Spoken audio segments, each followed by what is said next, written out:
आज का हमसे जो सवाल पूछा गया है वो पूछा गया हाइब्रिड सिस्टम्स के बारे में कि अगर जो हम हाइब्रिड सिस्टम इंस्टॉल करें तो क्या उसके साथ आज भी हम टॉल ट्यूबुलर बैटरीज इंस्टॉल करें या लिथियम आयन। देखिए, अगर हम बात कर लें रीसेंट ईयर की 2025 में बहुत सारी चेंजेस हो गई हैं। उससे पहले 2024 या 2023 में हम लोग भी जो ज़्यादा ट्यूबुलर बैटरीज जिसमें फिनिक्स और डिफरेंट ब्रांड्स की यूज़ कर रहे थे। लेकिन अब देखा जाए तो आपको लिथियम आयन बैटरी ज़्यादा सूटेबल है और कॉस्ट वाइज भी कॉस्ट इफेक्टिव भी हैं, और इनकी साइकिल्स भी देखी जाए जितनी भी अच्छी इस टाइम मार्केट में लिथियम आयन बैटरीज़ हैं उनकी 6000 से ज़्यादा साइकिल्स हैं। यानी कि अगर हम उसको डेली डिस्चार्ज भी करते हैं तो उसकी 12 से 15 साल लाइफ बनती है। उसका ये मतलब नहीं है कि उसके साइकिल्स के बाद जो है बैटरी की कैपेसिटी बिल्कुल ख़त्म हो जाएगी। ऑफ कोर्स उसकी चार्जिंग कम हो जाएगी, बट मोस्ट प्रॉब्ली वो बैटरी अपना बैकअप देती रहेगी। तो अगर हम बात कर लें एक अच्छी लिथियम आयन की बैटरी की जो टॉप ऑफ द लाइन है, चाहे वो IP21 है, IP65, तो उसकी जो रेंज है वो स्टार्ट होती है 2,20,000 से लेके 2,60,000-70,000 में। मोस्टली जो IP65 या IP अच्छी 21 बैटरीज़ हैं वो आपको मिल जाती हैं। अब सवाल ये है कि अब आपने जब लिथियम आयन बैटरी सेलेक्ट करनी है तो उसको कौन सी सेलेक्ट करें, क्या हम IP21 सेलेक्ट करें या IP65? देखें, ये अकॉर्डिंग टू आपकी नीड है।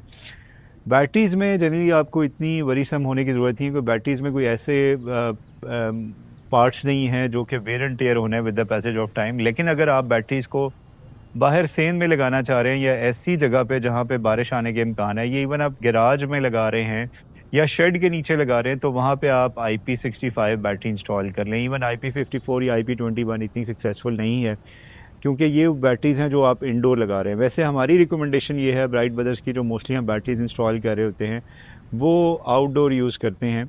और अगर जो हमने ऑफ कोर्स आउटडोर, तो फिर हमारी प्रेफरेंस ये होती है IP65 बैटरीज़ इंस्टॉल की। लेकिन अगर इंडोर यूज़ कर रहे हैं किसी ऐसी जगह पे जहाँ पे पानी के आने के चांसेस नहीं हैं या स्प्लैशेस नहीं आए वाटर के, वहाँ पे नहीं जा सकता, तो फिर आप IP20 IP21 बैटरी भी इंस्टॉल कर सकते हैं। IP21 कंपैरेटिवली थोड़ी सी कॉस्ट इफेक्टिव बैटरी है एज़ कम्पेयर टू IP65, लेकिन इसकी परफॉर्मेंस और दोनों की IP65 की परफॉर्मेंस मोर और लेस सेम है, बिकॉज ये डिपेंड कर रहा होता है आप सेल आइदर कैटल के यूज़ कर रहे हैं, EV के यूज़ कर रहे हैं, या किसी XYZ जितने भी ब्रांड्स हैं उनके यूज़ कर रहे हैं। मोस्टली ये जो मैंने ब्रांड्स लिए हैं इनके अच्छे सेल्स हैं और इनकी मोस्टली जो लाइफ है वो आपकी इवन 8000 साइकिल से भी ज़्यादा है। जैसे सोफार की बैटरी की बात की जाए तो जो अभी हमारे पास शिपमेंट आई है ब्राइट ब्रदर्स के पास, उसमें कैटल के सेल हैं जो कि 8000 से ज़्यादा उसकी साइकिल्स हैं। यही वजह है कि 10 साल की वारंटी पाकिस्तान में पहली बार ऑफ़र करें।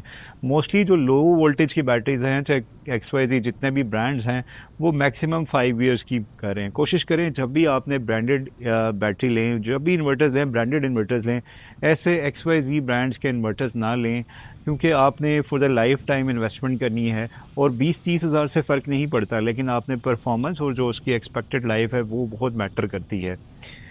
तो इट मीन्स कि अगर हम इसका कंप्लीट इसका क्रक्स निकालें तो जब भी आपने इंडोर बैटरी यूज़ करना है तो आप IP21 यूज़ कर सकते हैं, और आउटडोर यूज़ करना है IP6। सेम ये प्रोसीजर अप्लाई होता है आपके इन्वर्टर्स के लिए भी, चाहे वो ऑन ग्रिड इन्वर्टर्स हैं, जो हाइब्रिड इन्वर्टर्स हैं। मोस्ट ऑफ द इन्वर्टर जो आपको मार्केट में अवेलेबल होते हैं on grid specially, either IP65 होते हैं या IP66 होते हैं।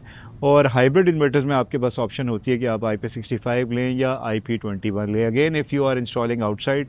लेकिन इन्वर्टर्स में अब हमारी रिकमेंडेशन ये है कि इन्वर्टर्स आप कोशिश करें IP65 या IP66 लें, बिकॉज उसमें जो वेयर एंड टेयर है वो कम है एज़ कम्पेयर टू IP21 में। प्राइसेस भी इतनी अब कॉम्पिटिटिव हैं, कितनी ज़्यादा नहीं है। अगेन यहाँ पे फिर अगेन ब्रांड मैटर कर रहा होता है, आप कौन से ब्रांड ले रहे हैं और वो कितनी अच्छी आफ्टर सेल सर्विस ले रही है।